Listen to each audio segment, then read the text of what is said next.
Hai, Assalamualaikum dan selamat sejahtera. Pelajar-pelajar, cikgu nak tanya, apakah bunga yang paling besar di dunia?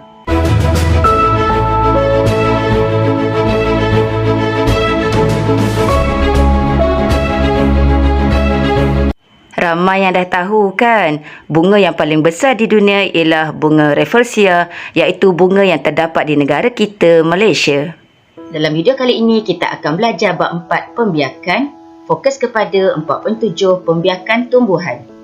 Kita akan belajar lebih lanjut tentang pertama bunga, kedua pendebungaan, ketiga persenyawaan, dan yang terakhir biji dan buah. Pelajar-pelajar, seperti benda hidup yang lain, tumbuhan juga perlu membiak bagi memastikan kelangsungan spesiesnya. Okey, pokok ni berkata, saya berbuah untuk mengelakkan keturunan saya pupus. Kalau saya tidak berbuah, habislah keturunan saya nanti. Semua benda hidup akan melalui pertumbuhan dan akhirnya mati. Mereka perlu digantikan dengan organisma yang baharu. Baiklah, sekarang kita akan belajar struktur dan fungsi bahagian bunga. Kita mulakan dahulu dengan stamen, iaitu organ pembiakan jantan bunga. Okey, ejaan stamen, M-E-N. Men dekat situ kan? Ingat lelaki, ingat jantan. Okey, dan stamen terdiri daripada enter dan filamen. Ini adalah enter dan filamen yang dibesarkan. Okey, pelajar boleh lihat. Ini adalah enter. Enter menghasilkan bunga dan filamen pula sebagai pemegang enter. Pistil adalah organ pembiakan betina bunga. Ingat, P perempuan ataupun betina bunga. Pistil terdiri daripada stigma, stil, ovari dan ovule. Macam mana nak ingat? Pelajar boleh buat mnemonik ataupun ingat saja P-O-O-S-S. Untuk stamen senang, S-A-F, saf. Kita lihat stigma. Stigma ialah tempat pelekatan bunga, manakala stil pula adalah salur panjang yang memegang stigma. Ovari mengandungi ovule dan ovule menghasilkan sel pembiakan betina bunga. Ini adalah ranggi. Biasanya ranggi berwarna-warni untuk menarik perhatian serangga dan juga haiwan. Yang di bawah ni ialah sepal. Biasanya berwarna hijau dan berfungsi untuk melindungi bunga pada peringkat kuduk. Seterusnya kita lihat pendebungaan. Terdapat dua jenis bunga, iaitu bunga bisex dan bunga unisex. Kebanyakan bunga ialah bisex kerana mempunyai kedua-dua bahagian pembiakan jantan, iaitu stamen, dan betina, iaitu pistil dalam bunga yang sama. Jadi pelajar kena ingat, bi itu ialah dua. Jadi dalam bunga yang sama ada bahagian pembiakan jantan dan ada bahagian pembiakan betina. Bunga unisex pula tidak lengkap kerana bunga unisex hanya mengandungi stamen atau pistil sahaja. Apakah contoh-contoh bunga unisex? Bunga jagung dan bunga betik, iaitu hanya bunga betina yang akan menghasilkan buah dan biji benih di dalamnya. Okey, pelajar boleh lihat dengan jelas bunga jantan dan bunga betina di dalam unisex. Pada bunga jantan terdiri daripada stamen, iaitu ada enter dan filamen, dan bunga betina daripada pistil, stigma, stil, ovari dan juga ovule. Bagi bunga bisex, kedua-dua bahagian pembiakan jantan, iaitu stamen, dan bahagian pembiakan betina, iaitu pistil, di dalam bunga yang sama. Okey, pelajar boleh lihat di sini, ini adalah pokok betik dan ini adalah bunga jantan, dan yang ini adalah bunga betina. Ini pula adalah pokok jagung. Okey, boleh lihat ini bunga jantannya dan ini bunga betina. Kita lihat lebih lanjut tentang pendebungaan. Pendebungaan ialah proses pemindahan butir bunga matang dari enter ke stigma. Enter yang matang akan pecah dan membebaskan butir bunga. Sesetengah butir bunga mungkin tersebar ke atas tanah dan ada yang dibawa oleh ejen pendebungaan ke stigma bunga. Pendebungaan terbahagi kepada dua, iaitu pendebungaan sendiri dan pendebungaan kacuk. Okey, ini adalah pendebungaan sendiri ataupun kacuk. Okey, ini adalah jenis pendebungaan, iaitu pendebungaan sendiri dan pendebungaan kacuk. Dalam slide berikutnya, cikgu akan terangkan dengan lebih lanjut. Pendebungaan sendiri. Butir debunga dipindahkan ke stigma bunga yang lain tetapi pada pokok yang sama. Okey, ini adalah bunga A dan ini adalah bunga B. Pelajar boleh lihat butir debunga dipindahkan ke stigma bunga yang lain tetapi pada pokok yang sama. Butir debunga dipindahkan ke stigma bunga yang sama. Okey, yang ini tengok butir debunga ini dipindahkan ke stigma bunga yang sama. Sekarang kita akan belajar pendebungaan kacut. Butir debunga dipindahkan ke stigma bunga yang lain dan pokok yang lain tetapi daripada spesies pokok yang sama. Pelajar boleh lihat rama-rama ini memindahkan butir debunga ke stigma bunga yang lain, okey, dan pokok yang lain tetapi daripada spesies pokok yang sama. Okey, ini adalah spesies pokok yang sama. Seterusnya kita lihat ejen pendebungaan. Angin, haiwan dan serangga serta manusia merupakan ejen pendebungaan yang membantu proses pemindahan butir debunga. Ini adalah proses pemindahan butir debunga oleh ejen pendebungaan. Ini ialah bunga A, ini adalah bunga B dan ini adalah rama-rama. Yang pertama, butir debunga daripada enter bunga A melekat pada badan atau kaki serangga dan di sini ialah melekat pada badan atau kaki rama-rama. Yang kedua ialah butir debunga yang dibawa oleh rama-rama ini dipindahkan ke stigma bunga B. Seterusnya kita lihat haiwan dan serangga. Butir debunga biasanya melekat pada paruh atau badan haiwan. Apabila serangga hinggap di atas bunga untuk menghisap nektar, butir debunga akan melekat pada kaki dan badan serangga yang berbulu. Ciri-ciri bunga yang didebungakan oleh haiwan dan serangga ialah ranggi besar dan berwarna-warni, mempunyai nektar dan berbau harum, dan menghasilkan butir debunga yang kasar dan melekit.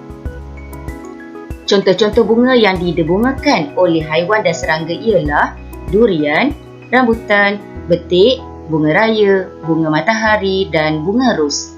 Seterusnya ialah angin. Butir debunga yang ringan ditiup angin dan sampai ke stigma bunga. Ciri-ciri bunga yang didebungakan oleh angin ialah berwarna putih atau pudar, butir debunga yang banyak, kecil, licin dan ringan. Yang terakhir, filamen dan stil yang panjang. Contoh bunga yang didebungakan oleh angin ialah jagung, rumput dan padi. Sekarang kita lihat kelebihan pendebungaan kacut. Pendebungaan kacut menggabungkan bahan genetik daripada dua pokok induk yang sama spesies. Pendebungaan kacut mempunyai banyak kelebihan. Kelebihan pendebungaan kacut ialah yang pertama, pokok lebih sihat dan dapat menyesuaikan diri dengan persekitaran. Yang kedua, tanaman mempunyai varieti baharu. Yang ketiga, biji benih lebih berkualiti. Dan yang keempat, pokok baharu mempunyai daya tahan yang tinggi terhadap perosak dan penyakit. Ini bermakna hasil daripada pendebungaan kacut, pokok akan lebih tahan daripada serangan penyakit. Aplikasi pendebungaan kacut dalam bidang pertanian. Di Malaysia, pendebungaan kacut dalam industri pertanian bukanlah sesuatu yang asing. Teknik ini digunakan secara meluas untuk mengeluarkan hasil tanaman yang lebih baik dan berkualiti tinggi. Berikut ialah inovasi dalam bidang pertanian berkaitan dengan pendebungaan kacut. Kita lihat pokok kelapa sawit. Pokok induknya ialah Pisifera dan Dura. Pokok kacukannya ialah Tenera. Kita lihat sifat pokok kacukan, hasil buah dan isi yang lebih banyak dan tempurung yang nipis.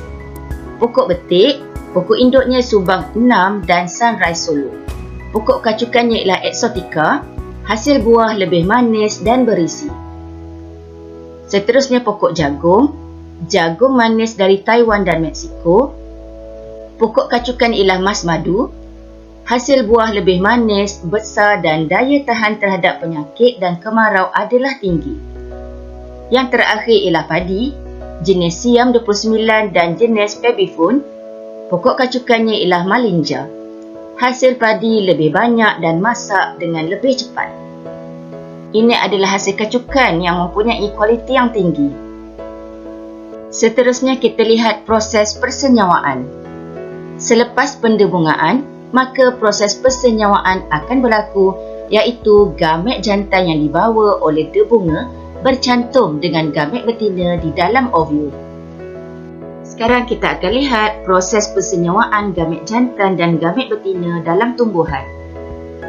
Yang pertama, butir debunga jatuh ke atas stigma. Bahagian ini dibesarkan seperti ini. Tiup debunga tumbuh ke arah ovari dan membawa gamet jantan. Okey, ini adalah gamet jantan. Dan yang ketiga, selepas tiup debunga menembusi ovul, gamet jantan bercantum dengan gamet betina. Maka persenyawaan pun berlaku. Struktur biji benih dan fungsinya. Selepas persenyawaan berlaku, ovul dalam ovari berkembang menjadi biji benih.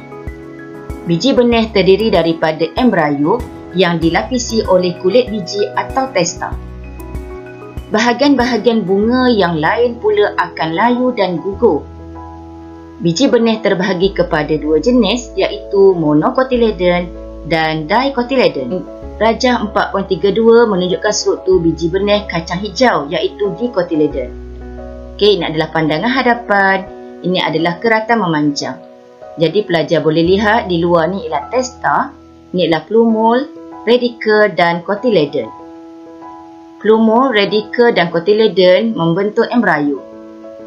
Rajah 4.33 menunjukkan struktur biji benih jagung, iaitu monocotyledon. Ini adalah pandangan hadapan dan ini adalah keratan memanjang. Struktur biji benih ini terdiri daripada kulit biji, endosperma, cotyledon, plumule dan radicle. Sekarang kita lihat struktur dan fungsi biji benih. Bahagian kulit biji terdiri daripada testa, hilum dan mikropil. Testa melindungi biji benih. Hilum atau hilum tempat biji benih melekat pada luar. Mikropil adalah liang kecil yang membenarkan air dan udara memasuki biji benih. Embrio terdiri daripada plumule, radicle, cotyledon atau endosperma. Plumule adalah bahagian embrio yang berkembang akan menjadi pucuk. Radicle pula bahagian embrio yang berkembang menjadi akar. Cotyledon atau endosperma menyimpan dan membekalkan makanan untuk percambahan biji benih. Seterusnya kita lihat percambahan biji benih. Semasa percambahan, testa pecah dan radicle mula muncul dan tumbuh ke bawah membentuk akar. Plumule pula tumbuh ke atas menjadi pucuk. Sesetengah cotyledon tumbuhan keluar dari tanah dan disebut sebagai percambahan epigea. Terdapat juga cotyledon yang tetap berada di dalam tanah sepanjang tempoh percambahan. Percambahan jenis ini dikenal sebagai percambahan hipogea. Okey, pelajar boleh lihat ini adalah biji benih, di luar ni adalah testa. Okey, ini adalah radicle yang akan tumbuh menjadi akar. Rajah 4.34 menunjukkan percambahan epigea. Di sini pelajar boleh lihat dengan jelas, cotyledon ini keluar daripada tanah dan percambahan ini kita sebut epigea. Radicle muncul dan tumbuh menjadi akar, manakala plumule pula tumbuh ke atas menjadi pucuk. Rajah 4.35 menunjukkan percambahan hipogea. Okey, di sini pelajar boleh lihat dengan jelas cotyledon tetap berada di dalam tanah sepanjang tempoh percambahan. Radicle ini muncul dan menjadi akar, manakala plumule akan menjadi pucuk. Bahagian yang terakhir ialah syarat percambahan biji benih.